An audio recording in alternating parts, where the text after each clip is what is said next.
Kung may lumbar osteoarthritis ka at di mo alam ang gagawin o pinagsabihan kang huwag mag-ehersisyo, tama ang lugar na napuntahan mo. Dahil ang ehersisyo para sa likod ay parang tubig sa buhay, talagang hindi maaring mawala. Tayo ay mga tao at ginawa tayo para gumalaw. At sino man magsabi sa iyo na huwag kang gumalaw, sa kasamaang palad ay nagkakamali siya. Ang tanong mo ay kung anong ehersisyo ang dapat gawin, tama? Paano magsimula ng dahan-dahan para masanay at lumakas ang katawan? Nandito ako para tumulong. Magdadala ako ng 5 ehersisyo na makakatulong sa iyo na palakasin ang iyong malalalim na kalamnan ng tiyan, ang iyong mga gluteus at ang mga oblique na kalamnan para unti-unti kang gumaan ng pakiramdam at magkaroon ng mas magandang kalidad ng buhay. Para sa maliit na routing ito, kakailanganin mo ng unan para sa ulo, isang banig. Kung gusto mong humiga sa sahig, pwede rin sa kama, walang problema. Pwede rin sa sofa. Kung gagawin mo ito sa kama, pwede mong gamitin ang paanan ng kama o pwede ring ipatong ang mga paa sa dingding. At huli, kailangan natin ng malaking kumot o mahabang tuwalya para sa isa sa mga ehersisyo sa dulo. Madali lang ito. Magsisimula tayo sa pinakasimple. Humiga tayo ng nakatihaya, pwede mong gamitin ang kama mo gaya ng sinabi ko na sa iyo. At ilalagay natin ang mga paa sa gilid ng sofa na yon, nakasandal sa pader o sa paanan ng kama mo. Gusto ko na nasa komportableng posisyon ka at nakataas ang balakang mo. At ang mga hita ay dapat nakatayo ng patayo. Ibig sabihin, hindi tayo dapat masyadong nakabaluktot dito, halimbawa, o masyadong malayo na hindi na patayo ang hita. Kapag nakuha mo na ang tamang panimulang posisyon, gusto ko na itaas mo ng kaunti ang iyong kamiseta at ilagay ang iyong mga kamay sa bandang tiyan. Mag-relax ka, ipikit mo ang iyong mga mata at huminga ka. Gusto kong huminga ka sa ilong at habang ginagawa mo ito, ituon mo ang hangin papunta sa iyong tiyan na parang gusto mong palakihin ito. Magpapalit tayo ng kamera dito sa itaas. Kapag napalaki mo na ng maayos ang tiyan gamit ang hangin sa ilong, ilabas ito sa bibig na parang humihip ng kandila. At kasabay nito, gusto kong hilahin mo ng malalim paatas sa iyong pusod na parang gusto mong paliitin ng todo ang iyong baywang na magdudulot ng kontraksyon ng transverso ng tiyan. Ang transverso ng tiyan ay kalamnan sa ibaba ng likod na bumabalot sa tiyan parang sinturon para protektahan ang ibabang likod. Maaring mahirapan ka sa una, kaya imbitado kitang gawin ito kasama ko at pagsanayan. Gawin natin ang pangalawa at magsisimula tayong magbilang. Huminga ko ng hangin, lumubo, gaya ng nakikita mo ang tiyan na yan hanggat kaya mo. Pag huminga ka palabas, pansinin mong gumabaon ang pusod mo pababa. Humihip ako palabas sa bibig at sinusubukang ilubog ito hanggat kaya. Pwedeng nakasandal ang ibabang likod sa sahig nang walang problema. At mararamdaman natin ang mga sensasyon sa unahang bahagi dito sa may tiyan na parang gumagawa tayo ng abdominal exercises at napapagod ang bahaging iyon. Ayos lang kahit ano ang resulta, mahalaga ay subukan mo pa rin. Kapag lagi mo itong ginagawa, mas gagaling ka rito. Sabi ko sa anak kong babae, kapag may hindi siyang nagagawa ng tama, kulang pa siya sa practice. Kaya gawin natin ito, 2 set ng tig-10, sabayan mo akong magbilang. Huminga tayo ng malalim. Sa ilong, tiyan, palakihin, bitawan ang hangin. Higupin ko ng todo ang pusod ko. Kung may double camera, mas kita ito. Huminga tayo ng malalim. Lumalaki tiyan ko, ilabas ang hangin sa bibig. Ihigop ko ang pusod ko ng todo hanggat kaya. 2. Bitawan natin. 3. Bitawan natin. 4. At panatilihin nating nakaigting ang kalamnan habang humihinga palabas sa bibig. 5. Bitawan natin. 6. Bitawan natin. 7, 3 na lang ang natitira. Tara, gawin na natin ang mga yon. Dahan-dahan, kontrolado, walang pagmamadali. Huwag kang magmadali. 8, 6.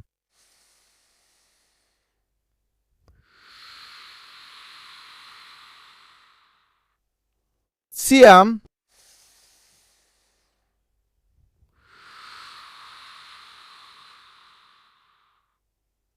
At 10. Ayos, mag-relax muna tayo at gawing normal ang paghinga. Igalaw mo ng kaunti ang mga binti mo, pabalik-balik at pakaliwat pakanan para mag-relax. Perpekto. Bukod sa nagpapalakas, makakatulong din ang pagkontraksyon na ito na ma-decompress ang mga vertebra dahil sa vacuum effect na sobrang sarap kapag nasanay ka. Yan ang unang serye. Gagawa tayo ng pangalawa para mas mapino pa ito bago tayo lumipat sa ersisyo para sa balakang. Handa na ba tayo? Gagawa tayo ng dalawang normal na paghinga.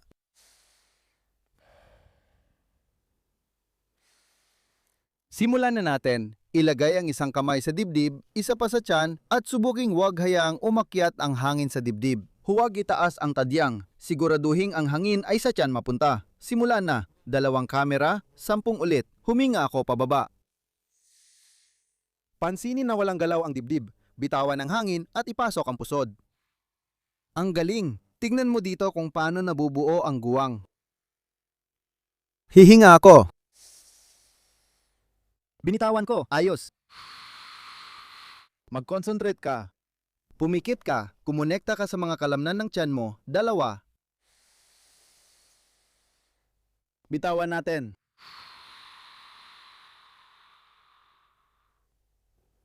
Tatlo. Bitawan natin. 4. Tara, gawin na natin to. Bitawan natin.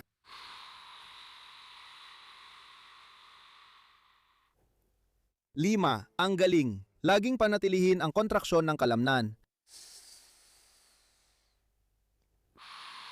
Habang naglalabas ng hangin, 6, 4 na lang ang natitira.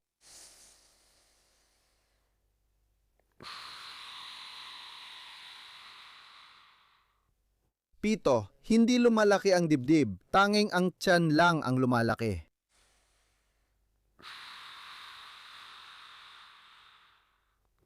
8,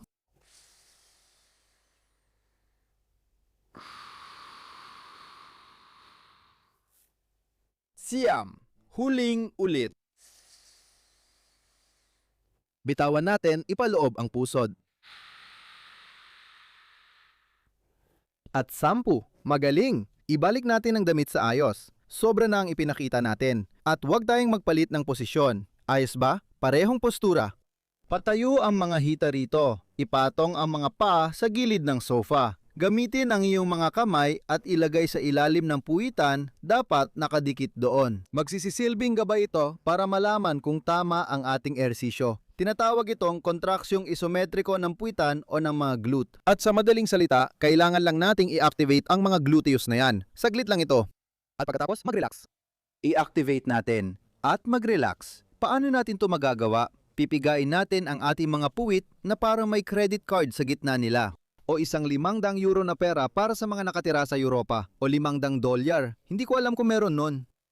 Ang gagawin natin ay huminga ng normal. Huwag isipin ang pag-contract ng tiyan. Kalimutan mo muna yon. Iwanan mo muna, bumuga ka, at gusto kong ipitin mo ng mahigpit ang iyong mga puwit. At damhin mo gamit ang iyong mga kamay kung paano kumukontra ang mga kalamnan. Tumatigas sila. 2, 3, 4, at 5. At mag-relax. Mapapansin nyo rin na medyo umaangat ang inyong mga puwit mula sa sahig. Ayos ba? Kung kaya nyong sabayan ang pagkontrata ng kalamnan sa pagtulak ng mga paa papunta sa sofa, parang tinutulak nyo palayo ang sofa. Mas mararamdaman nyo ang pagkontrata. Okay? Ilalagay ko na ang mga kamay ko. Huminga ako ng malalim para makasabay sa ersisyo. Paglabas ng hangin, itinulak ko pa ako sa sofa at pinisil ang puwit ko na agad mong mararamdaman sa kamay mo. Ayos, magsisimula na tayo. Huminga ng malalim tapos ilabas ang hangin. Tandaan, hindi mo kailangan gawin yung pagkontra ng tiyan. Pipisilin gamit ang binti habang nagpapalabas ng hangin. 1. Naglalabas ako ng hangin habang pinipisil papuntang sofa, pinagdudugtong ang puwetan na parang may hawak na card sa gitna. 2. Binitawan natin. 3, Binitawan ko, pinisil ang puwitan at itinulak sa sopa. 4, Binitawan natin, ang paghinga ko ang tumutulong para bigyan ito ng ritmo para mapanatiling pareho ang oras ng pagkontra. 5. Palit tayo ng kamera. Binitawan natin. Pinipisil ko ng mahigpit ang puwet ko at itinutulak sa sopa, ramdam ko sa kamay ko. 6. Ilabas ang hangin. 7. Ilabas ang hangin. 8. Ilabas ang hangin, itutulak ko ng malakas. 9. Huling ulit. Ilabas ang hangin.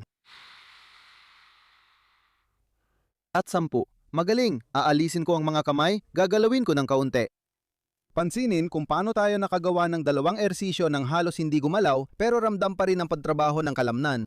Parehong malalim na kalamnan sa tiyan at mga kalamnan ng puwitan. Kaya tingnan mo, pwede kang mag-ehersisyo kahit hindi gumagalaw, kahit pa ipinagbawal sa'yo ang gumalaw.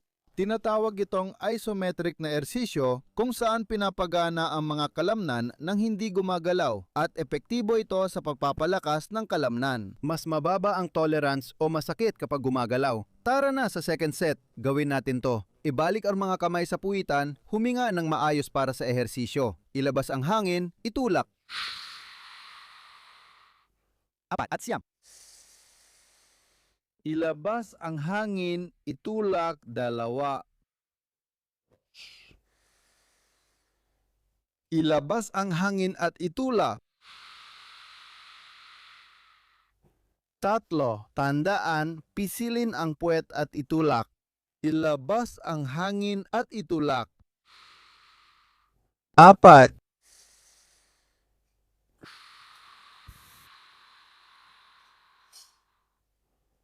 5.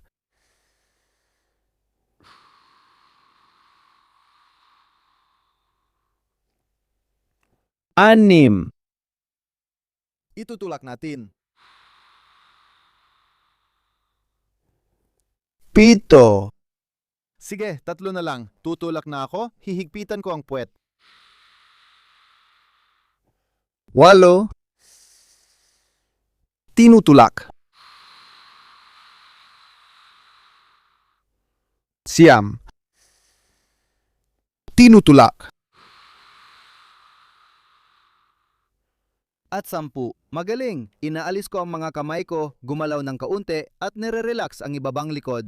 Ngayon, kunin natin ang tuwalya o kumot na nilagay ko sa gilid para sa ehersisyo. Ang ikatlong ehersisyo ay nakatuon sa pinakagilid na bahagi ng mga kalamnan sa puwit. Pwede mong sabihin, "Oh, Marco Sacristan, kung nasa likod ang problema ko, bakit ko pa kailangang ehersisyuhin ang mga kalamnan sa puwit ko?" Bueno, ang gluteo ang pangunahing tagapagtanggol ng iyong ibabang bahagi ng likod. Kapag mas malakas ito, mas kaunti ang pananakit ng ibabang likod. Perpekto. Sige, tingnan mo. Kinuha ko ang kumot ko, ibibilot natin ito. Ilalabas muna natin ito dito, tapos iikot natin ng kaunti.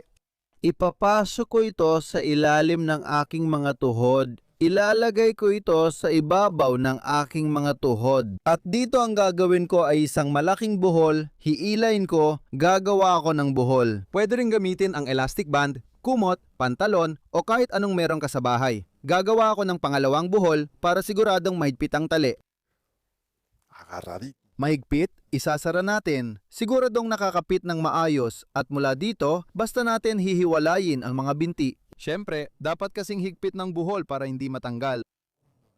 Ehersisyo, anong kamera gamit ko? Perpekto. Paghihiwalay lang natin ang malakas sa mga binti, halos hindi mo ito makita. Papalitan natin ang nasa taas, paghiwalayin ulit laban sa kumot o tuwalya, 1, 2, 3, 4, 5. Pag ilalabas ko ang hangin, pagkatapos, huminga ako kapag nagpapahinga, ilalabas ang hangin, paghiwalayin, huminga at ilabas, pareho lang. May kontraksyon sa mga gilid ng mga gluteo, doon mo mararamdaman pero hindi masyado.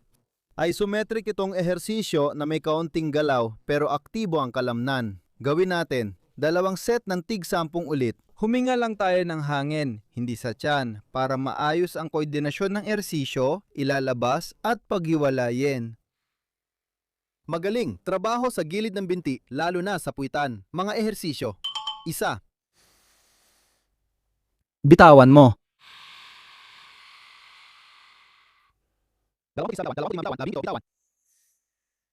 Bitawan na natin. 3. Pansin mo bang bumubuka tuhod ko bawat ulit? Bitawan na natin. 4. Bitawan na natin. 5. Ginagamit ko ang kamay ko para magsenyas, para maintindihan mo. Kasi kung hindi, kaunti lang ang makikitang pag-igting ng kalamnan. 6.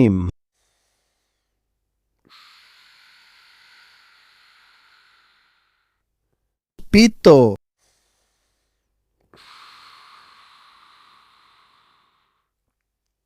8.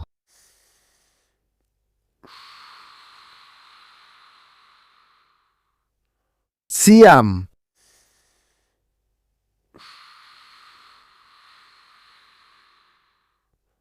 At 10. Mag-relax tayo. Igagalaw natin ang tuhod pakaliwa at pakanan. Ibalik natin sa normal ang paghinga.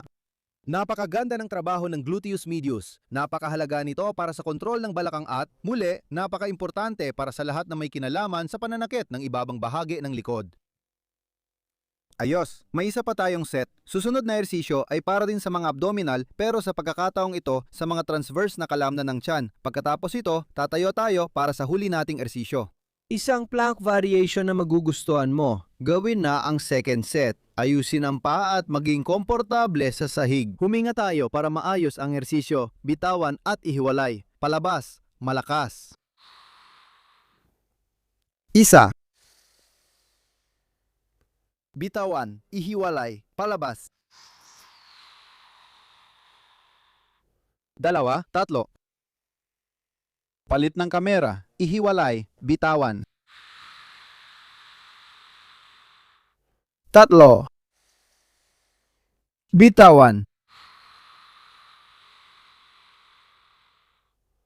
4.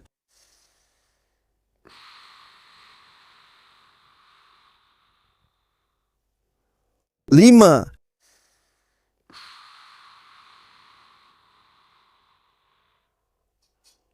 6.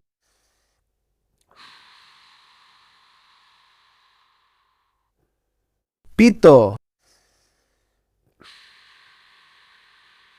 At palaging pinananatili natin ang pagkontra ng kalamnan habang buong paghinga palabas. 8. Huling 2.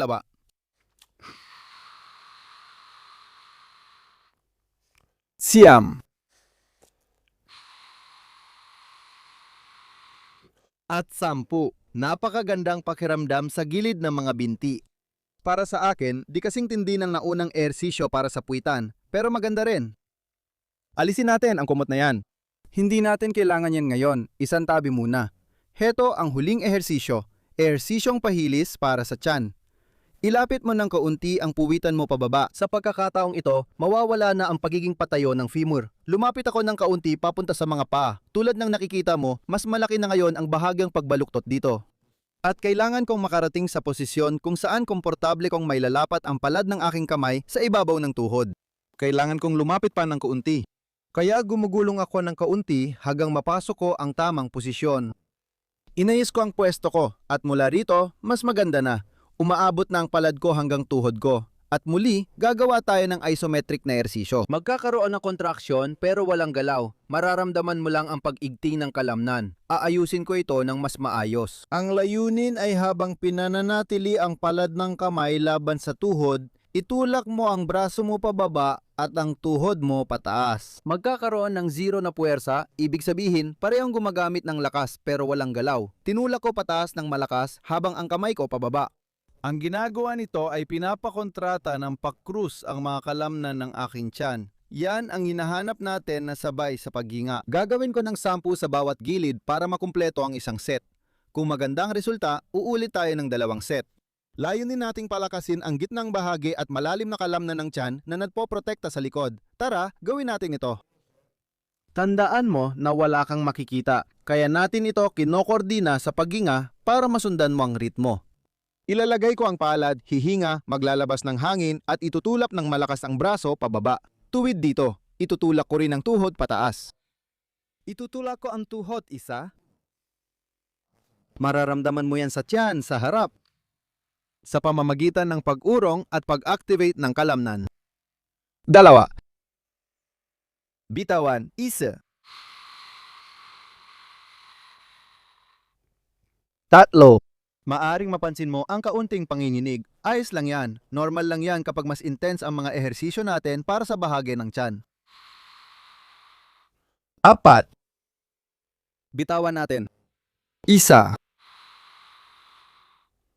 Bitawan natin. 3. Umaangat ang binti, bumababa ang braso. Nakikita sila sa gitna pero walang galaw. 5. Bitawan natin. 6. Bitawan natin. 7. Bitawan natin. 8.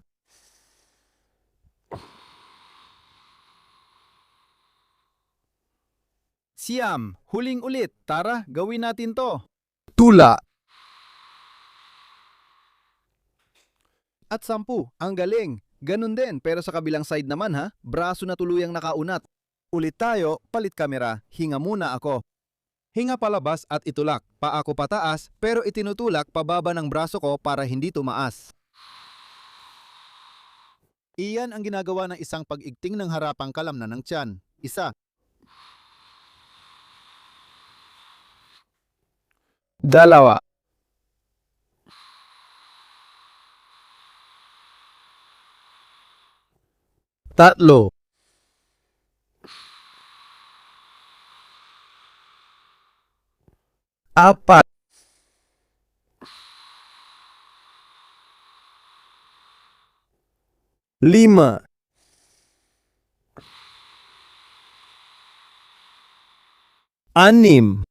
4. 5. 6. 4.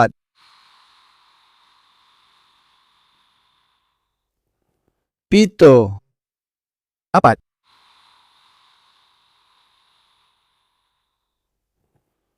4. 8. 4.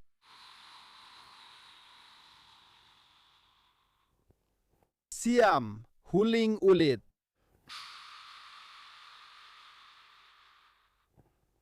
At 10. Napakagaling. Igagalaw natin ng kaunti ang binti. Kung nasa sofa ka, iunat mo pa para makapahinga ang mga flexor. Medyo mahaba ang ehersisyo pero gagawa pa rin tayo ng pangalawang set bago lumipat sa huli. Kung nasa pader ka, pwede mong iunat ang mga binti pataas para ma-relax ang mga flexor ng balakang. Napakahusay.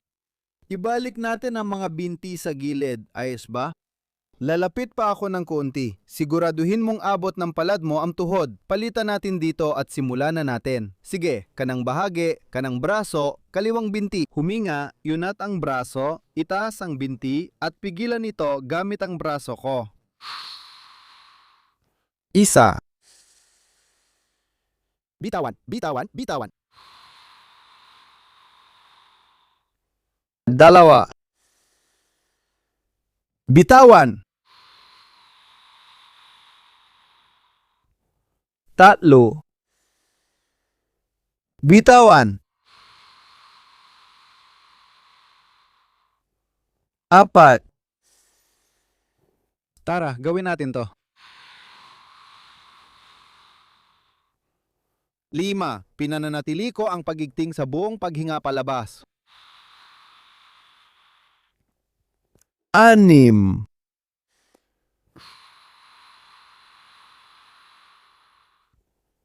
7.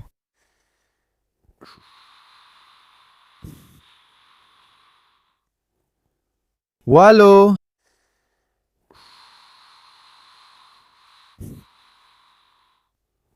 9. Sige, isa pa. Bitaw na. 10. Nangangatog ka? Normal lang yan, sabi ko na sa'yo. Maganda yan, senyales pa nga na matindi ang trabaho. Sige, huli na to. Huminga tayo sa baba. Bitaw! Itulak ang binti pataas, ang kamay pababa.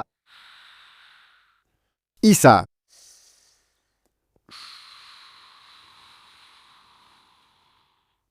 2.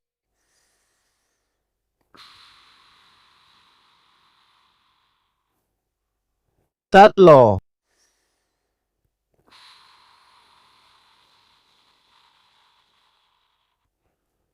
Apat.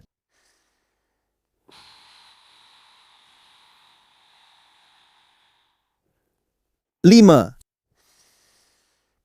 Bitawan na! Malakas, itulak mo ang binti mo laban sa kamay mo. Lima.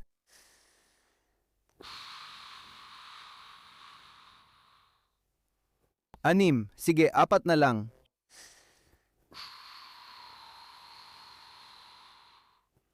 Pito, tatlo na lang ang natitira. Apat. Walo.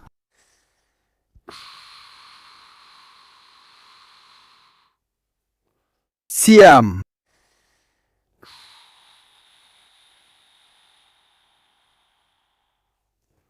At 10, magaling. Galaw ng mga binti para lumuwag.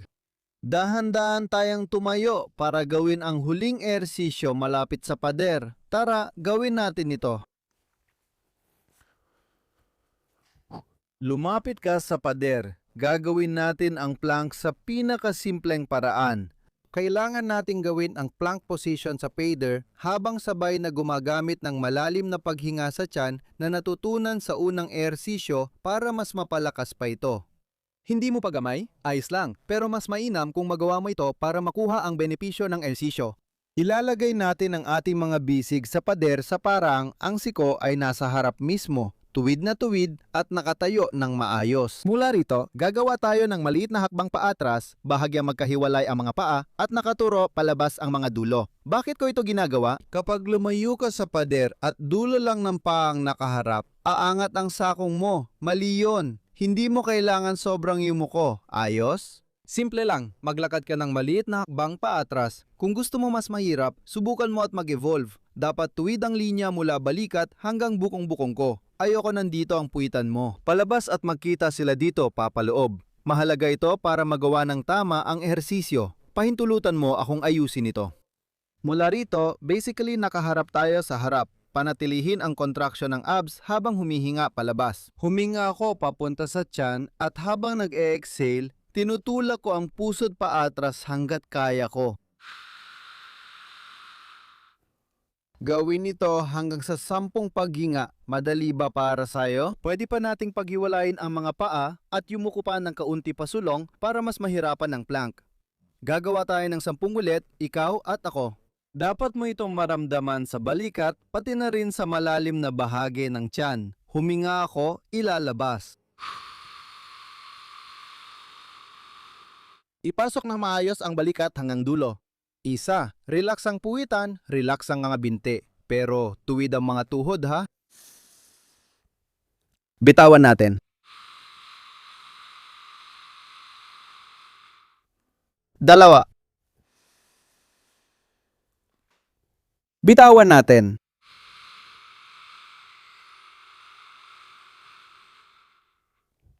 Tatlo. Bitawan natin.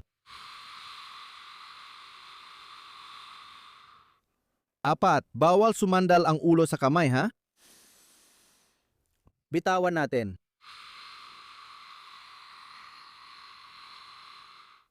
Lima. Bitawan natin.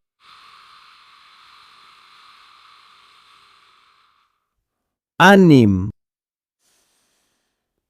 Bitawan natin.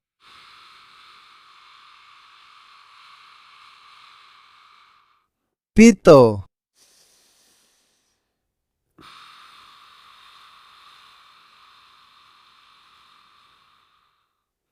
Walo. Apat.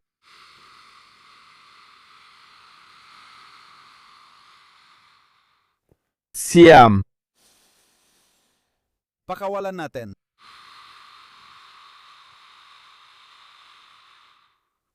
At 10. Lumayo ako sa pader, naglakad ng kaunti, huminga, nagpahinga. Napakahirap nito. Pwede tayong lumayo pa ng kaunti sa pader o kaya ang susunod na hakbang ay gawin ito sa mas nakatagilid na ibabaw tulad ng mesa. Pero huwag kang magmadali, ayos? Ang pinakamasama mong magagawa ay magsagawa ng sobrang hirap na ehersisyo na magdudulot ng sakit at magreresulta sa kabaligtaran ng inaasahan mo. Ayos ba? Ako ay malaking tagahanga ng unti-unting pagdagdag ng hirap, dahan-dahan lang, para matagpuan ng bawat isa ang sarili nilang antas ng hirap. Humaharap ulit tayo sa pader para sa huling set na nakatayo. Ilalagay ko ang akin mga siko sa pader, lalayo ako ng kaunti pa ngayon. Ayan dyan, perpekto. Ituturo ang paa palabas para hindi bumitaw ang sakong, tapos magsisimula sa 10 paghinga. Tandaan ang tuwid na linya mula sa mga balikat hanggang sa mga bukong-bukong. Huminga ako, ilabas ang hangin.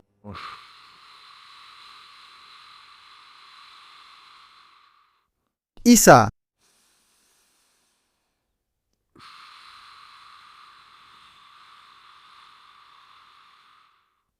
Dalawa.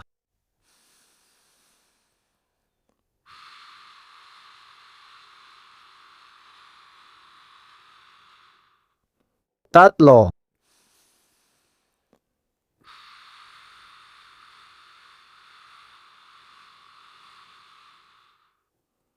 Apat.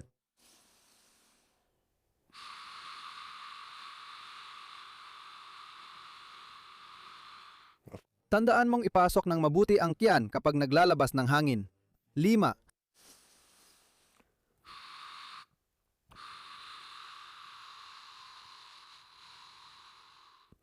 Anim.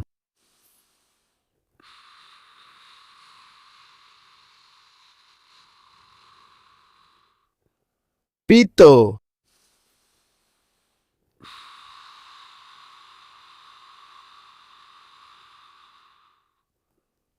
Walo. Apat.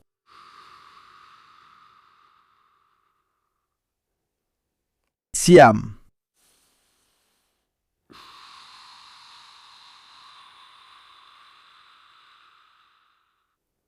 At 10. Maghiwalay tayo, maglakad sandali. At dito, nagtatapos ang routine na ito. 5 kamangha-manghang ehersisyo para sa paggamot ng arthrosis sa ibabang bahagi ng likod, lalo na ang mga isometric na ehersisyo na pinili ng maingat. Para magtrabaho ka sa napakababang antas ng kahirapan at masanay ka sa pag-ehersisyo at maramdaman mo na ang mga epekto nito.